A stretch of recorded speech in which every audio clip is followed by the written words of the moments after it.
It's that time of year again where we're expecting to get a new ban list, and in this video I'll be going over some of the most talked about or potentially problematic cards in our current format and how I think they'll end up on the next ban list. Now, of course, as with all ban list predictions, this is just my opinion, and obviously I'm not necessarily going to be correct. I'm going to try to justify why I think each card will end up in each place on the ban list, but of course, no one is really able to predict this because at the end of the day, it is Konami's discretion.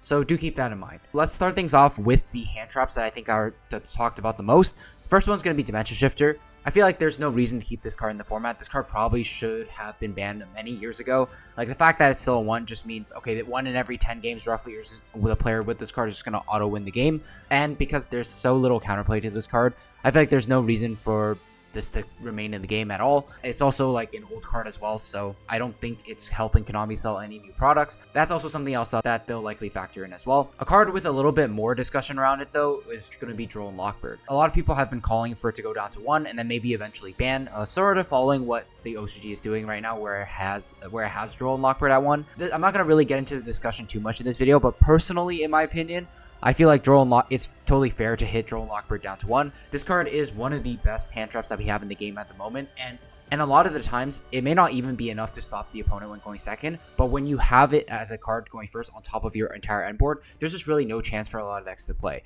I would say it's not unreasonable for them to hit this card down to 1, especially because, once again, this is a pretty old card, and it's not going to really help them. It's not really part of any new product that they're trying to sell. So in my opinion, I think that Droll could definitely end up doing a 1 on this next list, and then maybe eventually going to 0. Now, for the other hand traps that we have in Dominus Impulse and Ash Blossom, I think these cards are a little bit more interesting than the other two, because I wouldn't say like these are necessarily as openly oppressive as like a card like Shifter or Droll. Like Ash and Impulse in theory are just like fair 1-for-1 trades. They don't have like lingering floodgate type effects. But I think something important to realize about these cards, especially with Ash in particular, is that these are some of the most high quality hand traps that we have in the game at the moment. Ash especially, because it can continue to stop like the Molcharmies. I would say that there is a world where I feel like it's reasonable for Ash to get semi-limited, sort of what the OCG is doing, solely because of the ability it has to stop those Molcharmies when the player gets to go first. If Konami's trying to make the game like more quote-unquote fair when going second, I think reducing Ash Blossom from like 3 copies to 2 makes it so it's less likely that the player going first is going to be able to see the card and stop the opponent's Molcharmy. Also, a lot of discussion around this card and how it interacts with Molcharmies and whether or not it deserves to be hit. But in my opinion, I think that as long as they make going first a little bit less strong and make going second a little bit more viable, I think that that's a direction that they would be happy to take the game in. And we also sort of see this in like upcoming sets as well. Since they're starting to release a lot of good going second cards, they may want to start pivoting away from making the player going first just automatically win the game and give the player going second a little bit more of a chance. That's just a super long-winded way of saying I think it's definitely reasonable for Ash to get hit because it is such a strong card when going first and going second. Even if you lose 1 copy of Ash Blossom, I don't think Ash was a super high impact hand trap to begin with. And there will definitely be other hand traps you can use to sort of fill that slot. Impulse, I would say personally, I think it might be unchanged. I'm kind of 50-50 on both. It doesn't have that same application as Ash when it gets to go first. Like, in theory, it can stop cards like Harmonia and Nib when going first, but most of the time that's never going to come up because your opponent's rarely ever going to control a card when they use them. So I think that overall Impulse is probably something that can remain unchanged. It got reprinted like somewhat fairly recently, so I think there is some world where they keep Impulse at 3, and since it may be used to push some like more recent product. Now we're going to talk about the generic extra deck monsters. The first 2 are going to be Zenna and Zenna Quartet. I think that these cards kind of go hand in hand because they both enable some of the most broken like floodgate end boards that we've seen in recent memory. So Zenna can dump any monster from the deck to the graveyard, and then Zenna Quartet can bring it back. Personally, I think that these cards never should have been printed. They just enable so much generic nonsense, and especially the fact that these are link monsters and accessible by every deck in the game. I just don't really think that these cards should exist in the first place. But despite that, if you look at this from like Konami's point of view, these cards are very new. They were only very recently released in some of the Yu-Gi-Oh's newest sets, and I don't see them banning these cards like outright to begin with. So in my opinion, I think that both of these are still going to remain unchanged. The way I could see them trying to solve this issue is trying to hit all like the floodgate monsters around us. If you think back to like some of the hits that they did in the past, so off the top of my head, a card like Fossil Dino, they didn't hit the card that searched it in Growl and Granite or the card that enabled it, but they tried to hit the monster instead, leaving that a generic enabler. Obviously, it's not a one-to-one comparison since these can do a lot more than what Gal and Granite can, but I do think that the route that they typically take is to not really hit the enabler, but rather hit the card that the enabler uses. So combined with the fact that these cards are relatively new, I don't think that these cards are going to get hit. Although personally, I do think that they should be. Protectcode Talker is an interesting one. This one is used a lot in like the link slop type of decks, mostly played by Roulette at the moment.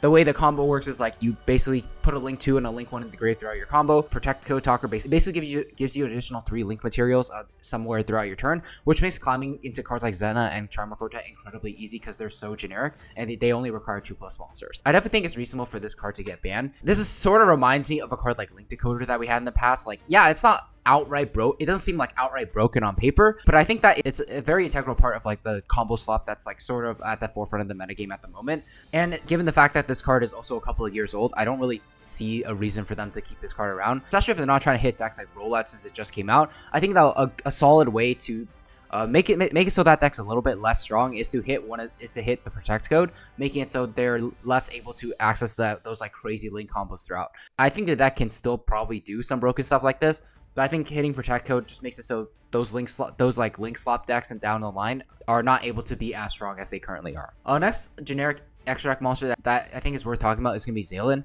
This is one of the hits that could potentially be done to Cool Tune in my opinion, where they just ban Zalen, keep all the Cool Tune cards wherever they are at the moment. The Cool Tune end board does become, I would say, actually a decent amount worse. Gives them an extra Omni Negate on their end board, but it also acts as that bridge to help them make a card like back-to-back a lot easier.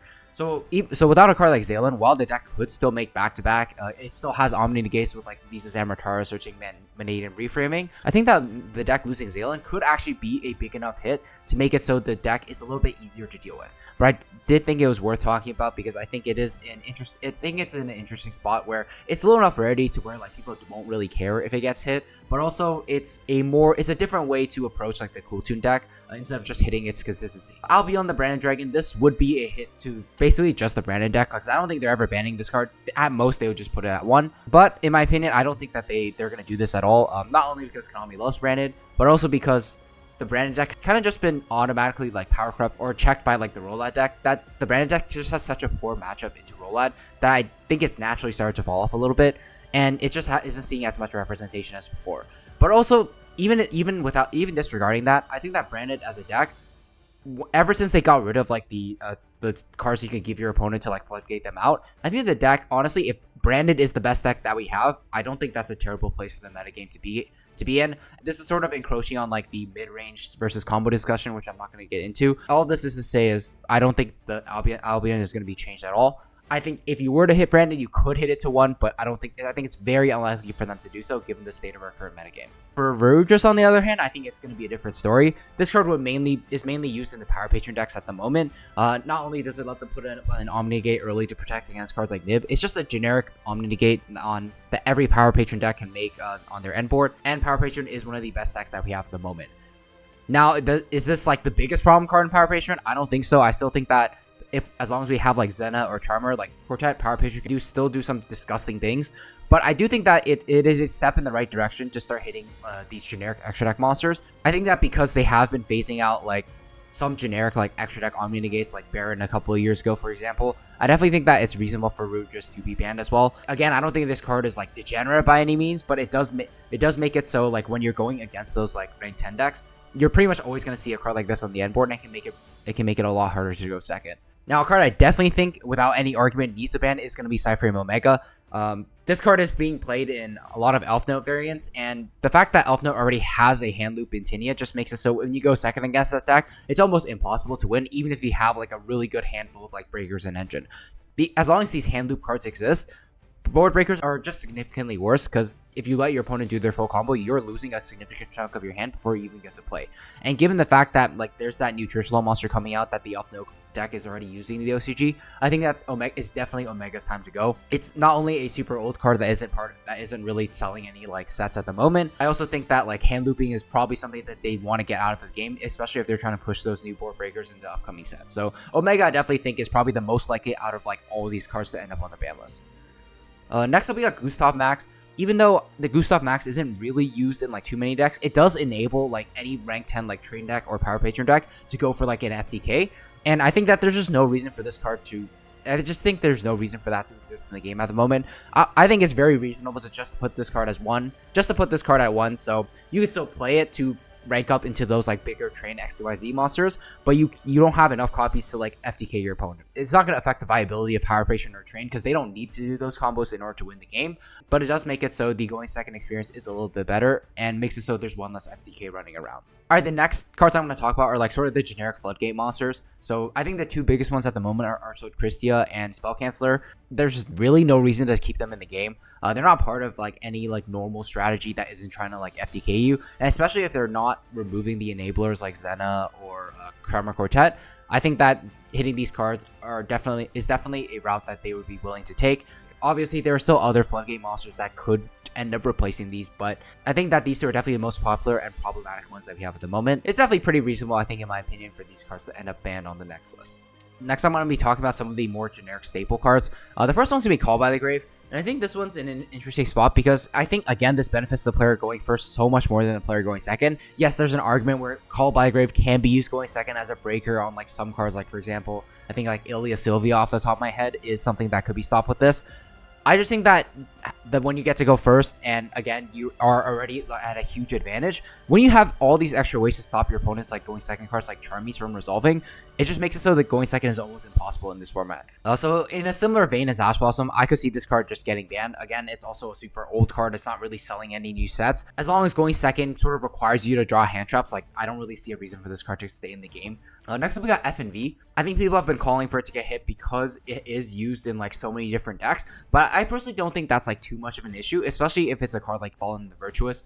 If everyone is playing just a 1-for-1 pop one that replaces itself, I don't think it's so broken to where like it warrants getting hit.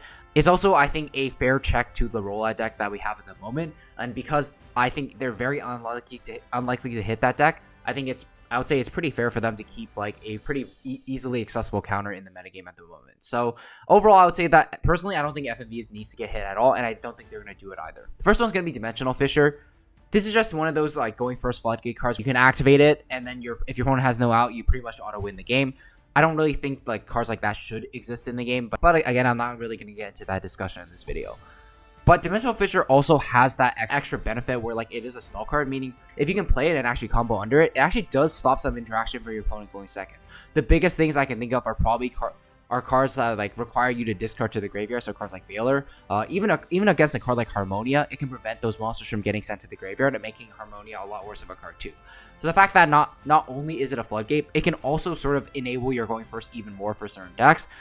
I just think that this card, probably no reason for this card to really stick around. Like maybe they'll move it back to like the limited section so no one's really incentivized to play it, but I just don't think that this card should really exist in the game at all. There's no reason for it to, in my opinion. A similar idea with Anti-Spell. I think Anti-Spell especially is a bigger problem, even though it's already at 1, because it is searchable with a card like Pharaonic Advent. In my opinion, they could also ban Pharaonic Advent for like similar reasons as I explained before, because they're going to keep the enablers. And while I do think that they should ban Pharaonic Advent, I don't necessarily think they're going to do it. And so maybe hitting the most problematic floodgate that it searches at the moment could be enough to at least make it so people are a little less incentivized to play it. Because obviously there are other floodgates you could search with Pharaonic Advent, but I would say that those are a little bit worse than Anti-Spell because at least with Anti-Spell, it does give the player going second a chance to draw, like, for example, Harpy's Feather Duster to, like, out the back row. I would also say Mistaken Arrest sort of falls in a similar boat. Yeah, this card isn't searchable necessarily. It is one of those floodgate cards that have no counterplay to them, and I think that, in my opinion on these, are that they shouldn't really be in the game. It doesn't really promote any, like, super healthy gameplay, in my opinion, either, where, okay, I go first, set up my board, have this set, and okay, you're not breaking my board. Even if you break my board, you're not going to be able to do too much because you can't search your deck.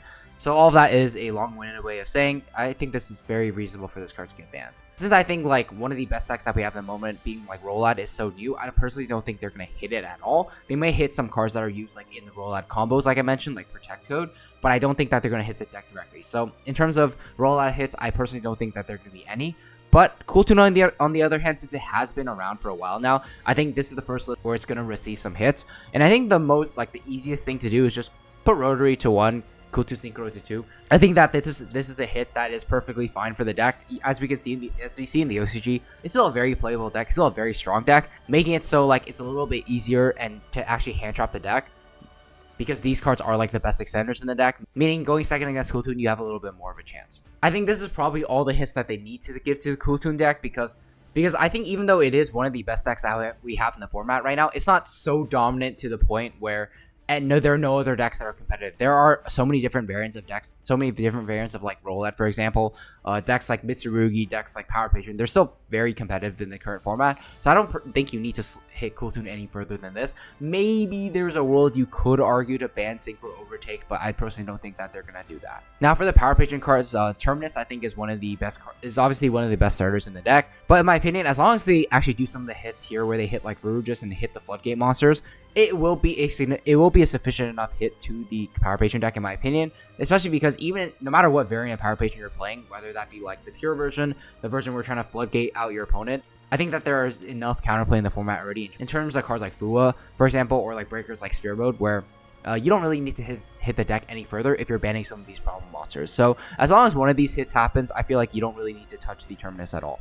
And finally, we got Engaged. Obviously, it did win the NAWCQ, but in my opinion, I think a deck like Sky Striker is perfectly fine to have in our current metagame. Not only is the deck not super popular at the moment, I also don't think it promotes any like super degenerate gameplay. Like, yeah, it's kind of frustrating when your opponent like engages into an engage, but other than that, I think that Sky Striker sort of promotes this gameplay where there's a lot of like interaction and back and forth and a lot of good and really rewards good resource management. So in my opinion, I think that Wild Striker is a strong deck. There are a lot of silver bullets against this deck, for example, like Pot of Slot digging into like back row removal. So in my opinion, I don't think anything's going to change for the Striker deck. I don't think there's any other engine cards that jump out to me in this format that really need to be addressed at all. I think as long as some of these more like generic or degenerate cards that are played in every single one of the best decks gets hit, I think that would already be a big good enough change on this upcoming list. So that's going to do it for my upcoming September 2026 ban list prediction. Let me know what you guys thought about in the comment section below. Do you agree or disagree? Do you think I missed any important cards? I'd be happy to hear what you think. Again, keep in mind that this is just my opinion and my opinion only. I of course, I'm not saying I am correct. I could definitely miss the mark when the actual list comes around. Also, if you found this video helpful, then all I ask is that you consider subbing to the channel. I'm trying to hit 15,000 subs by the end of this 2026, so I'd really appreciate it if you took the time to check if you're subscribed. But with all that being said, I just want to thank you guys so much for watching, and I will see you guys in the next one.